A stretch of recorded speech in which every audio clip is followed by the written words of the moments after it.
हरे कृष्ण कृष्ण कृष्ण हरे हरे हरे राम राम राम हरे हरे। जय श्री कृष्ण राधे राधे।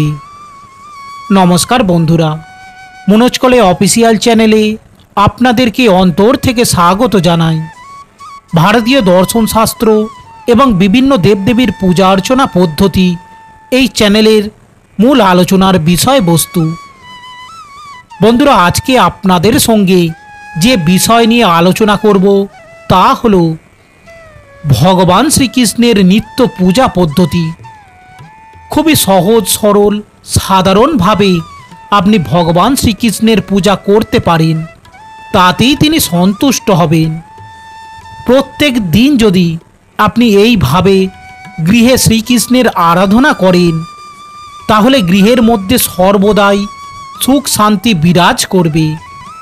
সর্বদাই একটি বিষয় খেয়াল রাখবেন, ভগবান শ্রীকৃষ্ণের পূজা কোনো ব্যয়বহুল জাঁকজমকপূর্ণ আড়ম্বর নয়। তার পূজার প্রধান বিষয় হল তার প্রতি আপনার সম্পূর্ণ সমর্পণ এবং ভক্তি ও নিষ্ঠা। তাই প্রত্যেক দিন সহজ সরলভাবে ভগবান শ্রীকৃষ্ণের এইভাবে আরাধনা করুন। দেখবেন না চাইতেই আপনি জীবনে অনেক কিছুই পেয়ে গেছেন। কিভাবে ভগবান শ্রীকৃষ্ণের বা তার বাল্যরূপ গোপালের পূজা করবেন তা জানতে ভিডিওটি সম্পূর্ণ দেখুন। আশা করি বন্ধুরা এই ভিডিওটি থেকে আপনি সমৃদ্ধ হবেন।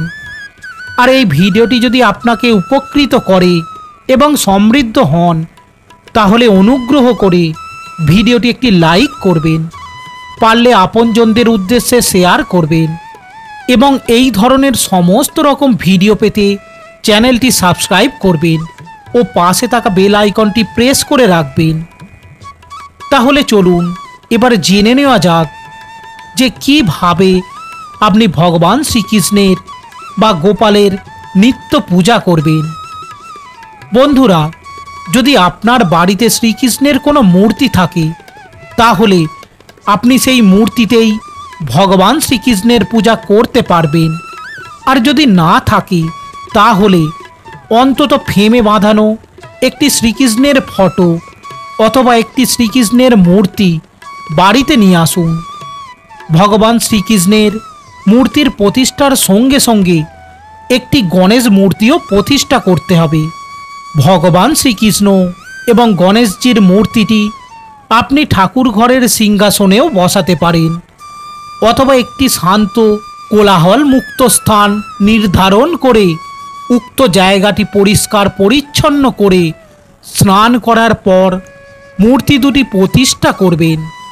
মনে রাখবেন, ভগবান শ্রীকৃষ্ণের মূর্তি যদি বাড়িতে থাকে তাহলে সেক্ষেত্রে প্রত্যেক দিনই কিন্তু তার শৃঙ্গার করা প্রয়োজন। অর্থাৎ শ্রীকৃষ্ণের ফটো বা মূর্তিটিকে পরিষ্কার করে তারপর শ্রীকৃষ্ণকে এবং পূজার আসনকে সাজান। সাজানোর সময় আপনার পছন্দ মতো ফুল ব্যবহার করুন। তবে যদি রজনীগন্ধা বা গাঁদা ফুল ব্যবহার করেন তাহলে সেক্ষেত্রে খুবই ভালো হয়। তবে উক্ত ফুল যদি আপনি না পান তাহলে যে কোনো প্রকার আপনার পছন্দের ফুল দিয়েই আপনি শ্রীকৃষ্ণকে এবং তার সিংহাসনটিকে সাজাতে পারবেন। সর্বদা একটি বিষয় মনে রাখবেন যে শ্রীকৃষ্ণকে কখনোই কিন্তু দেবতা বা ঠাকুরের আসনে স্থান দিয়ে তার পূজা করবেন না।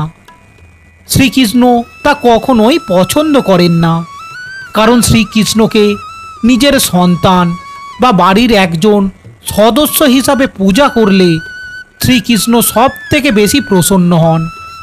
তাই যেমনভাবে আপনি আপনার সন্তানদের যত্ন নেন, বাড়ির সদস্যদের খেয়াল রাখেন, ঠিক তেমনভাবেই শ্রীকৃষ্ণকে বাড়ির একজন সদস্য হিসাবে মেনে নিয়ে তার পূজা করবেন। তাই বাড়ির সন্তানরা যে ফুল ভালোবাসে বা যে ফল বা মিষ্টি খেতে ভালোবাসে তাই দিয়েই শ্রীকৃষ্ণের পূজা দেবেন। আর পূজা সর্বদাই স্নান করার পর দেবেন। আর শ্রীকৃষ্ণের পূজায় যে দ্রব্যটি অতি অবশ্যই প্রয়োজন তা নিশ্চয়ই আপনারা জানেন, তা হলো তুলসী পাতা। তাই প্রত্যেক দিন স্নানের পর 2টি তুলসী পাতা তুলে রাখবেন এবং তাই দিয়েই শ্রীকৃষ্ণের পূজা দেবেন। শ্রীকৃষ্ণের পূজার প্রারম্ভে অবশ্যই যে বিষয়টি করতে হবে তা হলো গণেশ বন্দনা। বন্ধুরা, আমরা সকলেই জানি যে কোনো পূজা অর্চনার ক্ষেত্রে প্রথমে গণেশজিকে স্মরণ করা হয়। তাই প্রদীপ এবং ধূপকাঠি জ্বালানোর পর গণেশজিকে ধূপ অর্পণ করে গণেশজির মন্ত্র পাঠ করুন। আর গণেশজির এই প্রার্থনা মন্ত্রটি হল ওং গণ গণেশায় নমঃ। এই মন্ত্রটি যদি সম্ভব হয় 108 বার জপ করুন, আর তা না হলে অন্তত 3 বার অতি অবশ্যই জপ করুন। এরপর কিছুক্ষণ ধ্যান করে মনকে শান্ত করুন। তারপর ভগবান শ্রীকৃষ্ণকে আপনার কাছে ডাকুন। এইভাবে ভগবান শ্রীকৃষ্ণের কাছে প্রার্থনা করুন। উচ্চারণ করুন এই মন্ত্রটি, ওং নমঃ ভগবতে বাসুদেবায়। এই মন্ত্রটি 108 বার উচ্চারণ করতে করতে ফুল অর্পণ করুন। শ্রীকৃষ্ণের বুকে তুলসী পাতা দিন।